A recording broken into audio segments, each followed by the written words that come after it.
fancy myself a unicorn. If you look at the Chinese, what is it, characters, I am a fire horse. Nice.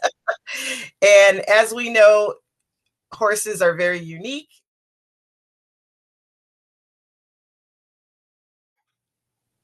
Welcome back, Courage, Confidence, and Connections podcast fans. I have a fantastic guest here today and a future movie star. She is in film. She's in many films already, but who knows? This is going to be in the archive. So I feel very privileged that I have Dr. Tamia Dow with me, and she's got a varied background and lots of things I'm sure she can talk about. So welcome. Well, thank you for having me, Janice. I'm so excited to be here. Oh, I'm excited too. I reached out to you and I was so delighted you agreed.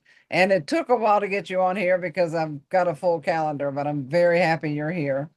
I appreciate you making the time. Oh, absolutely. So tell our audience a little bit about Dr. Tamia Dow. Tell me maybe of somewhere where I know you live in Vegas. I think you're in Vegas, I'm and in Vegas, yes. I know where it's brutally hot. And matter of fact, my last guest I recorded on Friday, where we are now, is in Vegas as well. So I'll have to connect you with him.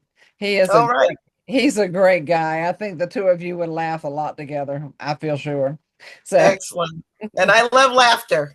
oh, you and me both. We can't laugh enough, I don't think, in this life. No. So, so yeah, tell our audience a little bit about you and your background, and then we'll get into what you're up to.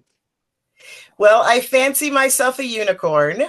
If you look at the Chinese, what is it, characters, I am a fire horse. Nice. And as we know, horses are very unique. Me being a unicorn, it's because of the things that I've done and been blessed to do in my life. So I have a lot of hashtags, which is hilarious. I really do. From the time I was a kid and started as a Girl Scout and then went to student council and then went to college. And then, so I'm always, should I say, I've always been of service. And I've always been working towards the next level of everything. That's why I love your title here, the courage, confidence, and connections, because oftentimes I forget the amount of connections I have, because when I bring friends together, I'm bringing together from all aspects of my life. When you come to a birthday party or a book launch party or something that I, put together and throw, or even my movies, you're going to find people who know me from the military because I'm a U.S. Army veteran.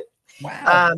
Or you're going to see people who might know me from law enforcement because I'm a retired Las Vegas Metropolitan Police Department detective, Wow. or you may know someone who knows me from the ministry because I'm an ordained minister and I'm a chaplain who serves both police, veterans, and of course the community or anyone that needs assistance. So I have, like I said, lots of hashtags, and the one you're talking about today is my hashtag filmmaker. Mhm. Not just filmmaker, but award-winning filmmaker. And I kind of chuckled when you said that. I forgot how you worded it, a future star, whatever. I'm an award-winning actress, an award-winning director, an award-winning, so yes, I am growing, what do you call it, blowing up, should they say. I'm being inspired. The Lord inspires me to do film and gives me the scripts and everything, and as I'm inspired, I do them. And I know as I grow, more people will be able to see them, have access to them, which is really my goal in life. Is I really believe in uplifting and empowering people. Mhm. My three core values are empowerment, education, and justice. And when you watch my films, or if you read any of my books, which I have Oh, 14 of, okay? you have 14 books. Yes. Oh, I've only got one. I better get to work.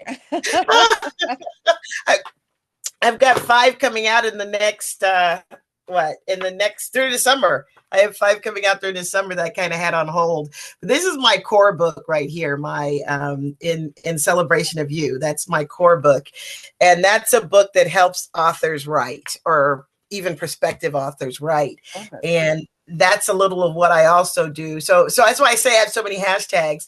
Right now, I'm in the process of putting together a compilation with 22 other chaplains because I'm in a chaplaincy corps. There's like 500 of us here in Las Vegas. But when I say here in Las Vegas, a lot of us serve everywhere, like I do. You know, when I'm in the Cannes Film Festival, I'm serving as a chaplain because ministers can't go somewhere and not be a minister. You know what I mean? It's Right, like you don't go there exactly. and go, I'm just going to be quiet. I'm not going to pray for that guy, even though the Lord's telling me to pray for him. You know. So, I love it. Well, my book is called Courage, Confidence, and Connections Journal.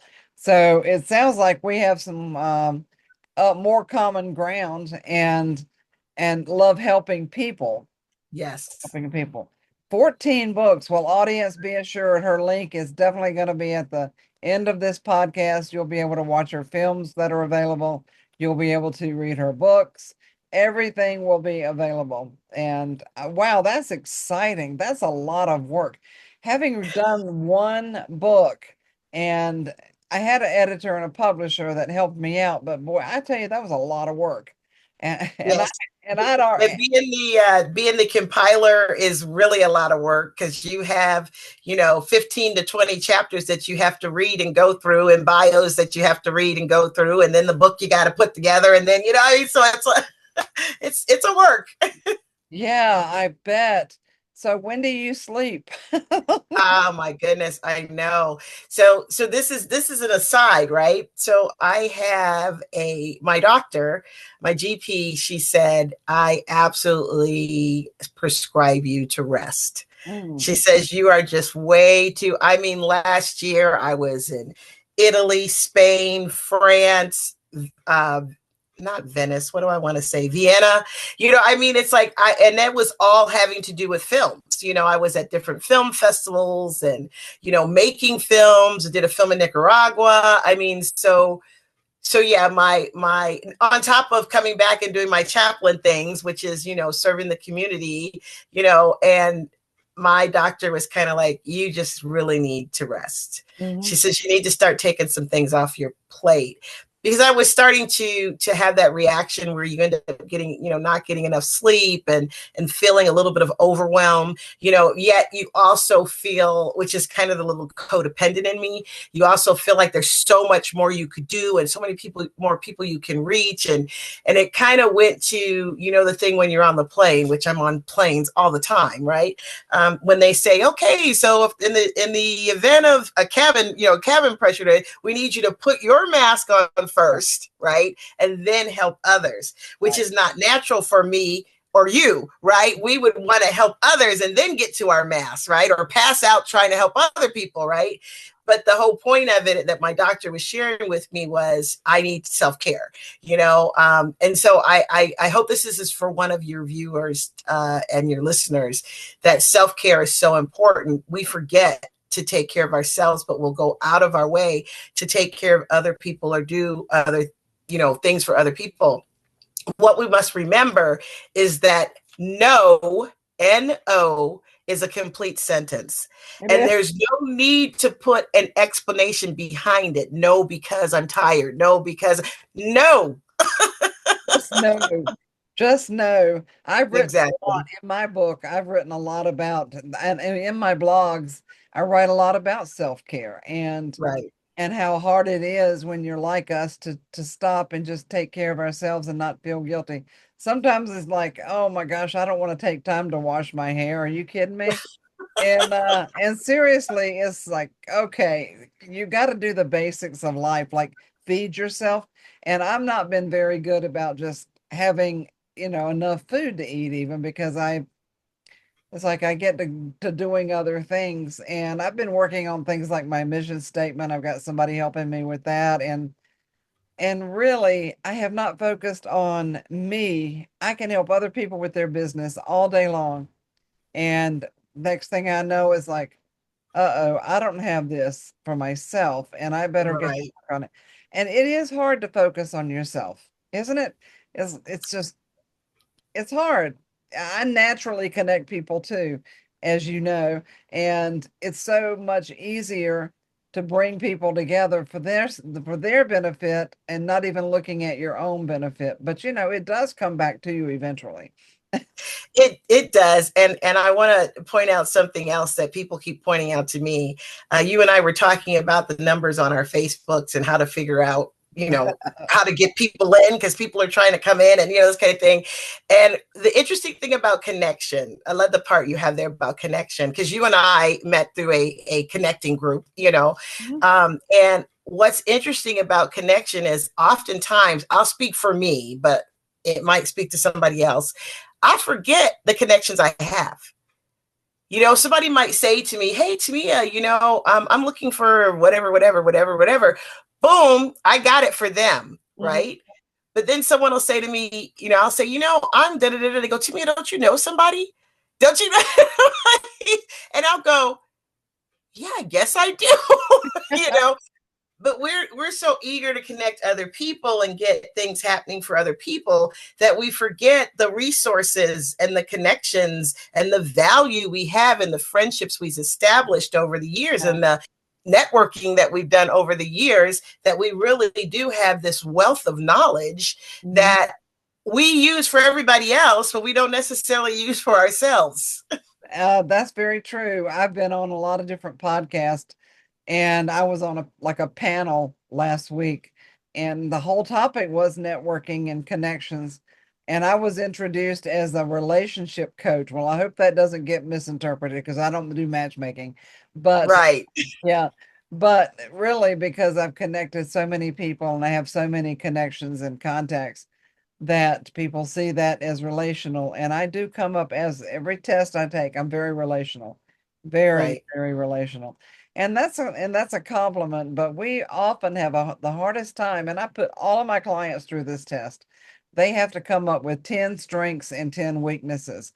And I right. honestly have had one client that it took her 6 months to come up with 6 strengths of herself for herself. And I laughed. I'm like, oh my gosh, you must not like yourself. And they didn't. And so we have to Right. yeah, we have to appreciate ourselves. We really do. So tell me, in all of your endeavors and everything you do, tell me where you courage any of those courage. I know connections we just talked about, but where has Right. courage and confidence played a role in your life and career and personal life, etc.? Well, courage is my life. I'm like I said, I'm an Army veteran, Yeah, so very true. so I was in the military, and I'm a female. I didn't have to join the military.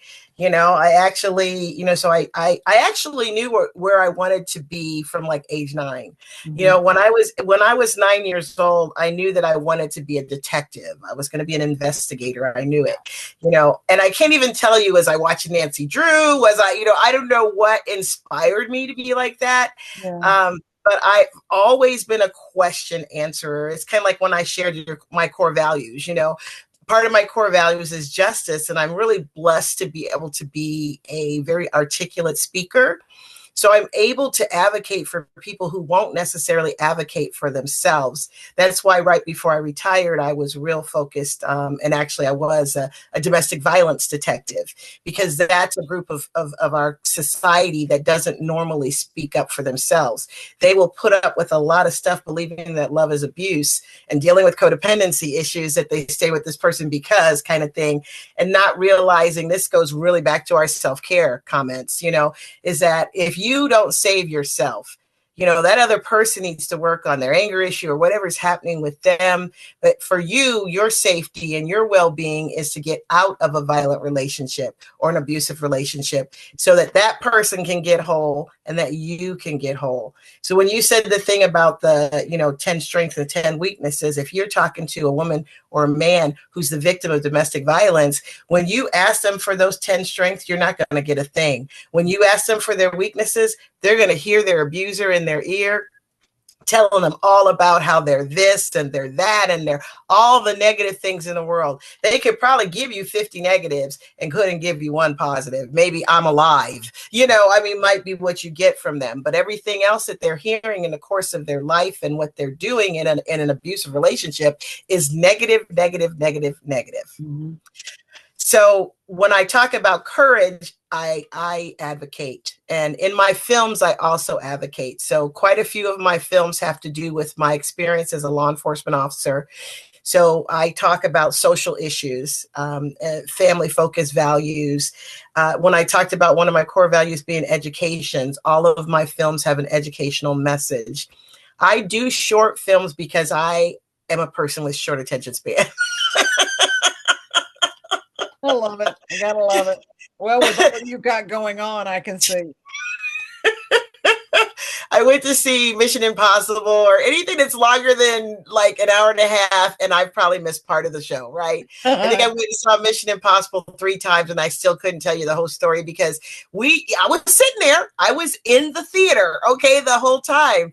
But oh, come on, thoughts and this and that, and everything's going on, So I'm missing key points, and at the end, I'm going, "Why did that happen?" So Right, I get it. I do. And I think an hour and a half is plenty. exactly, Yeah, exactly. well, So, so I didn't know you were a detective and handled domestic violence cases because I am one of those people who came out of it. oh, And good. and so thus the name, it took a lot of courage and confidence to get out of my situation. But I agree, it is hard to see the good in yourself when you have heard all the bad for so long.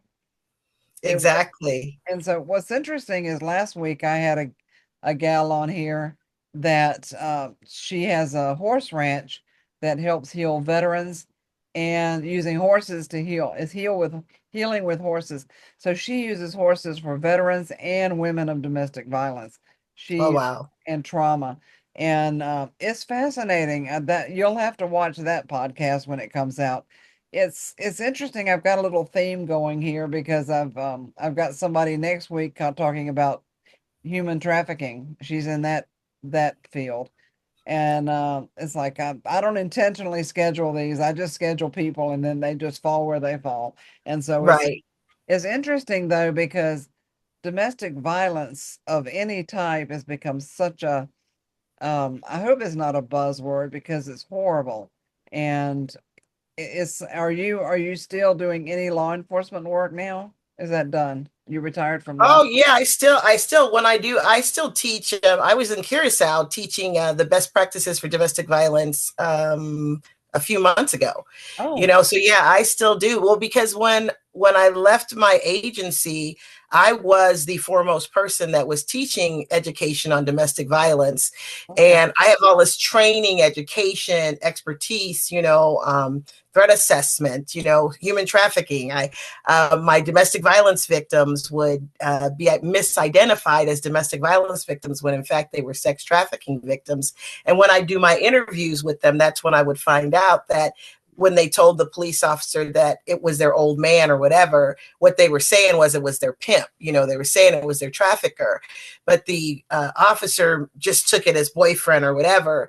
And so then it would come to my desk because it's supposed to be a boyfriend and a girlfriend fighting when in fact it's a sex trafficking victim. So after I gathered that information, I would always turn it over to our vice unit is the one who does the follow-up on that.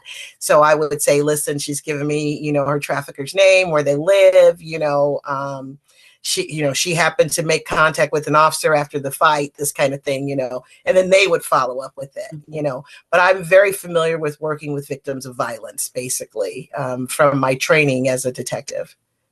That that is fascinating, and that takes a lot of courage because you never know what you're going into in law No. enforcement. You never know. And what did you do in the army? What was your I, I was also a military police officer. I was a My military police gosh, officer. don't mess with this. Let me tell you, audience, don't mess with this woman. Don't do it. She could probably take you down today. But yeah, that is so fascinating. The fact that you're a filmmaker and you write your own scripts. I do. I Oh my produce, goodness. direct, write, and often act in my. I do a little M Night Shyamalan. Some of my films. Oh my gosh, this is beyond fascinating. I had no idea all of this was going on behind the scenes of that face I see on Facebook. I'm like, oh my goodness, I'm so glad you're on here to tell people about it. Yeah, Because me too. as we've talked about a mutual friend that's a film producer, you guys are going to connect if I have to get a three-way Zoom on here and make it happen myself. Because I think filmmaking and being a writer, writing it's a passion, and I do rely on inspiration. But movies, short films or long films often inspire me to Right. to do my writing. But I tell you what, writing a script is a totally different animal than writing a book, because I had that conversation with my friend, and I was like, well, how different is it? Because he's written music as well. You guys, Hmm. boy, you guys are something else. You can write, produce, act, whole ball of wax. I'm impressed, and it's fascinating. So, yeah, you knew you were going to be a detective at 9 years old. Yes, I did. And I followed that path all the way through. Like I mentioned, Girl Scouts, Mhm. military. Uh, I studied criminal justice at the university when I went to the university. Yeah. I actually went through ROTC, so I went into the military as an officer, which was a blessing. Hmm. And then, I went to the police department. So I stayed in law enforcement, the whole time, which was why everybody was not necessarily shocked, because to me, it seemed like a natural progression, because right before I retired, I had put together some public service announcements for domestic violence awareness. And it was interesting how I got inspired to do it. I sat on a lot of different committees dealing with domestic violence, and the local housing authority was like, oh, we should do something so that our people know this and this and this. And I said, well, let's make some public service announcements, right? And I had excuse me, I had studied screenwriting at the university while I was still a police officer. Not that I was thinking I was going to, make films or whatever. I was just thinking, oh, it'd be cool to write a script, right? So Yeah. I did go through a screenwriting class at UNLV also, which is where I graduated from. And then I put that script away and didn't think about it till at the end of my career, when we were saying, let's do public service announcements. And I was like, okay, I know how to do that. So I did the same thing with that. I gathered together all the officers, and put the whole thing together, scripted it, and then we had them out. And what was so interesting to me, the domestic violence message itself is timely, right? Or timeless, should we say timeless? Yeah. Because they only played it for about maybe 3 months. And Mm. then it just like disappeared into the ether, and I was like, why would it doesn't go away, Mm-mm. so this should be, and it didn't cost them any money to play it. It was a public service announcement, Mm.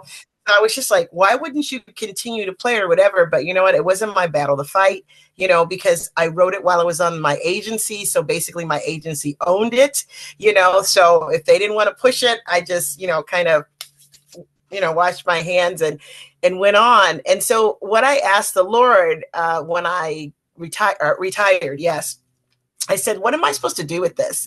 Because just to tell everybody, I was 45 years old when I retired, full retirement. Okay.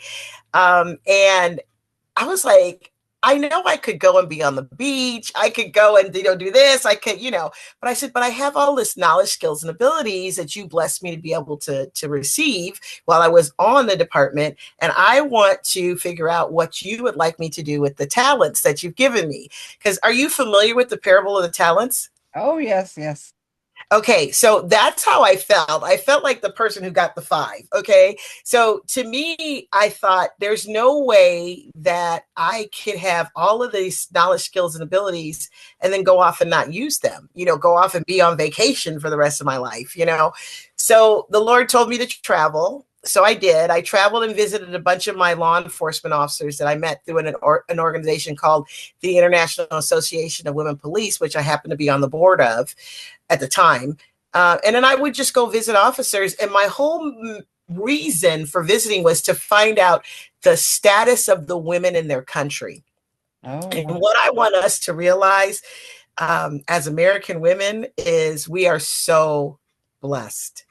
And that's why when I see a woman or a man, but definitely a woman that's involved in an abusive power and control type situation, it breaks my heart, because we do, as American women, have a freedom that many other women around the world do not have.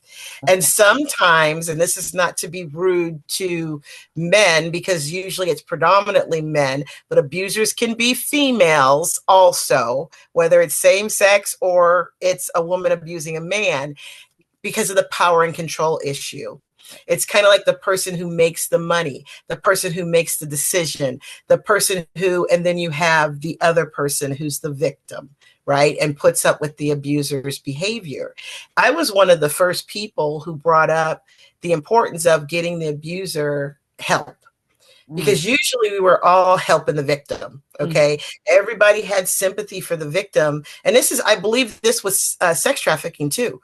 We have to deal with the offender, the abuser. The person that thinks that they can sell people like cattle, and abuse people sexually and treat them like nothing, right? Possessions, basically. If we don't deal with their mentality, just putting them in jail does not take that mindset away from them. No. So I think it's important that, I'm big on mental health. Okay. So I think it's important that we get help for both of the people, the abuser and the victim.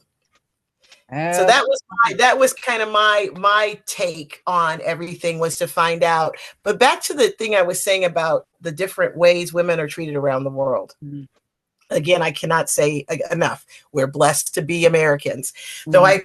I imagine that some of your listeners, especially since I have a very international following, they'll be listening to this.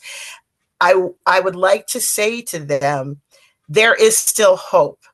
Mhm. But here's the thing: I went to go speak at in an African country. I'm not going to tell you which country it was, but I went to speak in an African country. They brought me to their women's conference. I was so ready to speak power, because I do empowerment education, and I was so ready to just like empower these ladies and tell them, how they can, have any dream they want in their life, and the world is theirs, and all this kind of stuff, right? And the lady pastor sat me down for a minute, and they said, well, we just want to tell you what the situation is like here. Oh And no. she explained to me that basically the women were bought by dowry.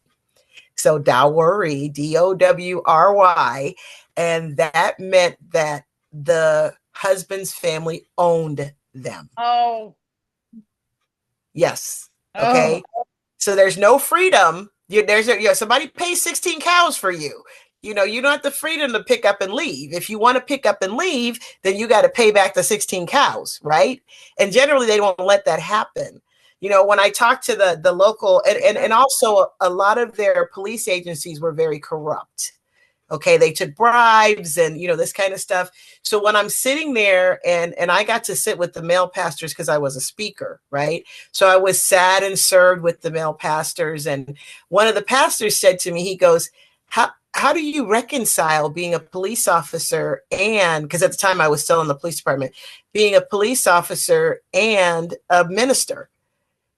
And I was like, what do you mean? Because I didn't understand the corruption, Mm. right, that was going on in their country, having to do with the police, Mm. right?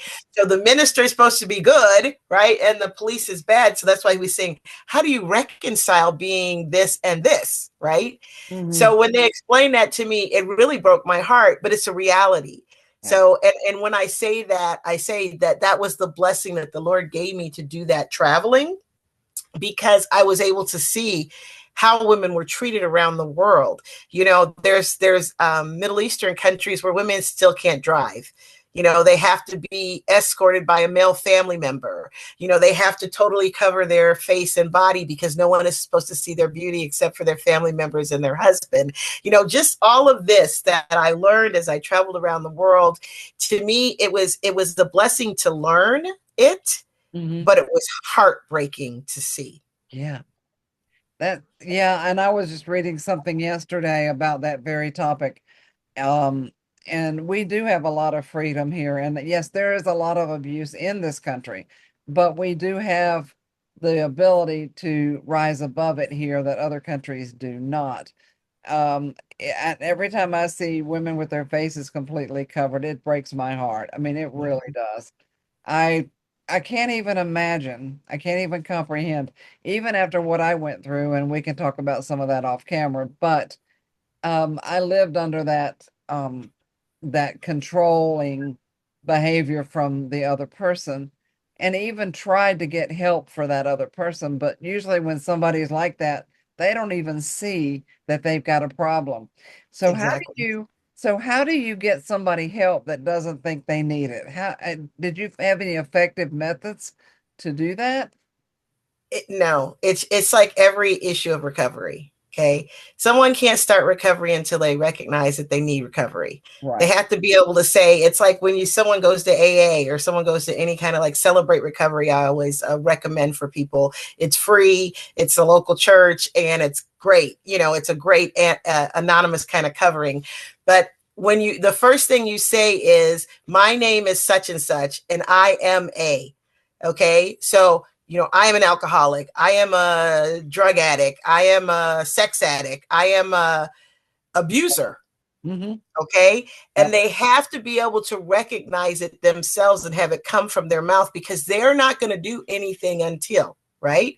It's like the drunk. Okay. He crashes his car 3 or 4 times. He's in and out of jail, and they tell him, you got to go to AA. And he's like, whatever. Right. Right. He crashes a car and he realizes he's lost his family, he's lost his job, now he's like, okay, I have a problem, right? And until that person decides they have a problem, there's really nothing we, the loved ones, can do to Right. make them get better. You see what I'm saying? And Oh, that's why the codependency thing comes into it, is that victim always thinks, oh, but I love this person. I want them to get better. I want them to get help. What we want as the codependent does not matter to the abuser. So a lot of times when I tell my women, or my victims, and I say, you need to find a place to go to separate yourself from this, because, and I'm very honest with my people. As an officer, I was always very honest. And I say, listen, because there may be a time I come to your house and you and I can't talk right. because he's ended your life or she's ended your life. So it's usually 8, it can be as much as 10 times before somebody actually will believe that their life is in danger and that they need to leave, right? Right. Now, here's what happens. We hope, right? Well, this person gets arrested or whatever, right? But the thing is, until the abuser identifies themselves as needing help, there's not a thing anybody can do with them. Yeah, and I think it's good for our audience to realize, because I definitely was codependent and tried to get help. Try to get that person some help. However, I got to tell you a funny story, because sometimes it takes somebody to smack you right upside the head to realize that you're enabling. But I was on the chiropractor's table that I'd started going to, and she was a part of she had a close friend who ran a class on boundaries. Well, Yes. I'm telling her all this stuff that's going on, and she flat out said, "You don't have any boundaries, girl." And I went, Mhm. "What?" Well, What's a boundary? what's the boundary? I know. Well, I did finally have to go to that class. I think I finally went 3 times, and I wound up teaching it on the fourth time. So, but when I took the information back and I started putting it into practice, it was not received. Not received. Not, I won't say it won't real. It wasn't well received. It wasn't received, Right. and this person found out I was going to a class on boundaries and saw the book, and I can quote it to this day. Married people don't have boundaries, don't need boundaries. You don't need boundaries if you're married. And yeah, and so that was like, well, I guess we really do have a problem, Houston. And Exactly. yeah, and so I had to put them in place and endure some very uncomfortable situations. And it was mostly pretty much verbal, all of it. Mhm. But let me tell you, verbal abuse is horrible. And whether anybody ever hits you or not, the words do. And the words Of just, course. they, Yes. they can kick the life out of you. So, Yes. And we what is it, we latch on to those words. I remember that when we were kids, they'd go, sticks and stones will break your bones, but names will never hurt you. Well, that's not true. Names will always hurt you, especially when they're coming from someone you love and that person is talking diminishing and negative things about you, Yeah. because that's the person you love and they're telling you that you're not worth anything. Right. And it's just unacceptable to me. It breaks my heart Yeah. to watch people go through this, and for me, as I mean, like, I'm an advocate now. At the time I was a detective, and I was like, there's so much more for you. I would always tell my victims this. I was like, let me get you help, let me get you. And unfortunately, what happens sometimes is we get them out, we get them healed, but you got this person now chasing them. I love you, honey. I'll never do it again. Blah, blah, blah, blah, blah. Next thing you know, they're back with them, and Okay. they either get abused far worse, or in one of my cases, the woman was murdered, Oh, because he was so upset that she left him. And so she did everything she could. He did everything he could to get her to come back. And then once he did, he took her life and his own. But and that's still, there's no common. excuse. And that's a common problem. That is not uncommon. And it happens, no matter who you are. If somebody reaches out to our audience here, I'm saying if someone sees a problem that you don't see, at least take time to listen and try to understand that they want to help you, because I did have to deal with a law enforcement one time, but my friend who was familiar with trafficking, she said, get to my house, come here right away, and we'll call from here. I don't want you there at all. And Right. and the other person was threatening suicide, but I have found out since that if somebody can threaten to take their own life, they can take yours. They'll definitely take yours. Yes. Yeah, With yeah, no remorse. none. Yes. None. So this has been fascinating. I know we need to wrap it up. And we'll have all of your information so people can go buy your books. I'm gonna have to buy a few of those myself, I'm sure. Yes. And you know what's interesting inside my books? Okay, so this is God right now. Okay, so right before we talked today, while I was on the other call when you were texting me, so were three survivors of domestic violence. They were texting me, right? And they said, Chaplain, we really would like to talk to you because we'd like to get together and do like a resource fair or something in awareness for domestic violence, because everybody wants to. It's like we have a month for everything, right? So October is domestic violence awareness month. Yep. So what happens the other 11 months of the year? You know what I'm saying? It doesn't wait till, October where, oh, I'm going to abuse her today or abuse him today. So then I can, be on the calendar for October. This stuff happens every single day. I mean, in Vegas, we went a month where every other day we were hearing of murder suicides. We had a guy who killed his girlfriend. She was in her 20s. He was driving her around in his car, in his passenger seat in his car. People were calling the police. I mean, it's like people lose their mind in these so-called love situations, but it actually is an issue of power and control. It's one person wanting to assert power over another person, control over another person, to just take their life literally. In the end, they belittle them, belittle them, belittle them, and then, okay, you don't want to be with me, you're not listening and doing what I want to do, I'm going to end your life. And that's why usually you end up, like we talk about, you usually have intimate partner violence where the person either chokes the person to death or stabs the person to death, or you have the murder suicide where Right. they shoot them and then shoot themselves. It's just like, I could just scream, right?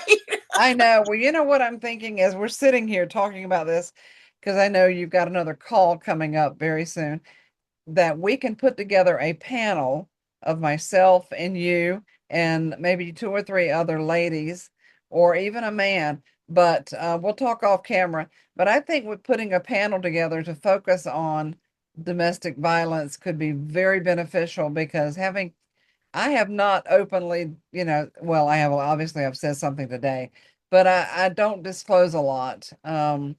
And I think maybe this is a call for me to be a little more open about Yes. things that happened to me. So yeah, any final parting words of wisdom? You've given a lot of wisdom as it is, but any final words, because we will talk off camera and we will get a panel together. Yes. Well, I want to let everyone know, listen, you are loved. Okay. You are loved. And so you should love yourself. Yes. And why is this so important? Because Janice and I were kind of talking about a parable called the parable of talent. And in that parable, it talks about, the master, which, depending on who you believe your higher power is, my higher power is God. The master gives everybody at least one talent. Yeah. Some people he gives two, some people he gives five, right? And what you do with that talent is your gift back to him. Because think about it, if you have a higher power and ultimate being, that there's nothing you can give them. What can you give them but your life and your service, and to do with what that person has blessed you with, what you can to serve others, right? Because in the end, each and every one of us is going to have to give an account for what we did with this life that we were given. And we do not know when the last day is. We don't know if we're going to walk out this door and drop dead, right? So we need to work every day towards ensuring that we are a blessing to others. But now back to our victims that we were talking about today, and to yourself, because you are worth it. You are worthy. If you are in an abusive relationship, I encourage you to get out. I encourage you to contact your local police agency, ask them for their victims advocate area, and ask them how you can safely get out of your situation. And if you have children and pets, it's your responsibility to protect them and keep them safe too. So please pray about it and keep yourself safe. And reach out to one of us, because at the very least we can point you in the right direction. Correct. All right, Oh, you Tamia. know what I always tell people? This is my funny part, right? When people say, "Oh, how can we reach you? How can we?" I say, "Google me." Yeah, Now, me too. this is funny because I remember back in the day before, but it literally, if you Google me, you'll find, remember I talking about all them hashtags? You'll find out about all of them. Well, I think that's awesome. And we will be back. We're going to wrap it up now. And I want to thank all of our fans for joining us. Thank you, Tamia. This has been a blast and very Yes. informative. I learned a lot. So we'll see you next time, Courage, Confidence, and Connections podcast fans. Thank you for God joining us. bless you all. Bye. Bye bye.